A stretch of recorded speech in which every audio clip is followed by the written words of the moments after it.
I often say it is all about oil, and boy is it all about oil today. So I'm going to talk about that. I'm going to have a little wake-up call for Alberta on the back of that. And then I have some questions about Pepe Le Poilievre. Let me start there. Pepe Le Poilievre was quite upset about Mark Carney's "who cares" comment. Yeah, I have a question, and this goes out to everyone, especially Pepe Le Poilievre supporters. Why doesn't he do anything? I have heard people say that he hasn't done anything in his 20 some odd years as a politician, but I'm asking about right now. Like, he is the leader of the opposition. It's well within his rights. Actually, it's well within his duties to get on an airplane and fly to speak to foreign dignitaries to try and secure deals for Canada. But he doesn't. He just sits in Ottawa. Like, he doesn't even go back to his constituency and do things for them. Like, Andrew Scheer can cover for when Pierre's not around. Does that all the time.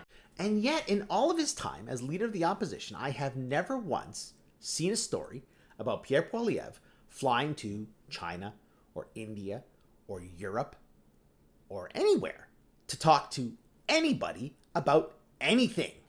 Maybe I'm wrong. Maybe I just missed it. I went looking this morning, couldn't find anything. So who cares? Well, he doesn't.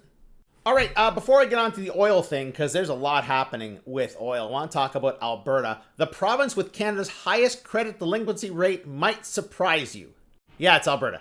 Alberta's credit delinquency rate is 2.31%, and the rate across Canada is 1.77%. The province, whose economy is expected to lead the country over the next few years, also has the highest credit delinquency rate. This may continue because, of course, Alberta's GDP is driven by oil revenue, and that doesn't necessarily filter down to people in the province. And there might be more layoffs coming if this continues. I don't know what's happening, but oil and gas is falling off a cliff. That's natural gas, that's West Texas, that's Brent crude, that's gasoline.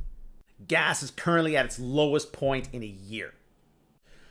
Could it be the peace talks? Could be. I don't know. I haven't figured it out yet.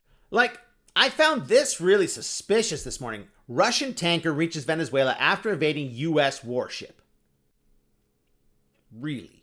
25% of the U.S. Navy is in the Caribbean. And a Russian Shadow Fleet oil tanker managed to get to Venezuela.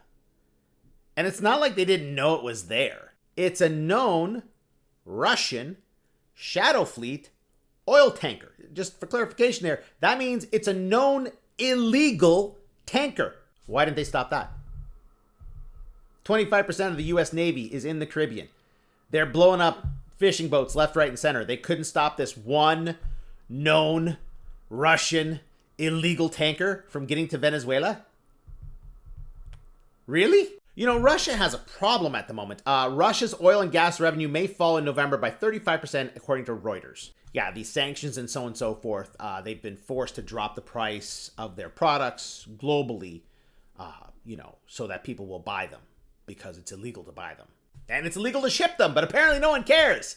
Now, long-term, the IEA says that the demand for oil will increase, even with expanded use of EV and stuff like that. But we still need to get the EVs on the road because, as I've said a million times before, we're just burning up the oil. Here's all the uses for oil. Number one use is vehicles. We just burn it. But of course, we use that stuff for other things. So if we burn it, we don't have it for the other things, like clothing, which I'm wearing at the moment. Why does the price of everything go up when there is an oil price shock? Because oil is everything. It's literally all about oil. You know, and peace is a bad thing when it comes to oil.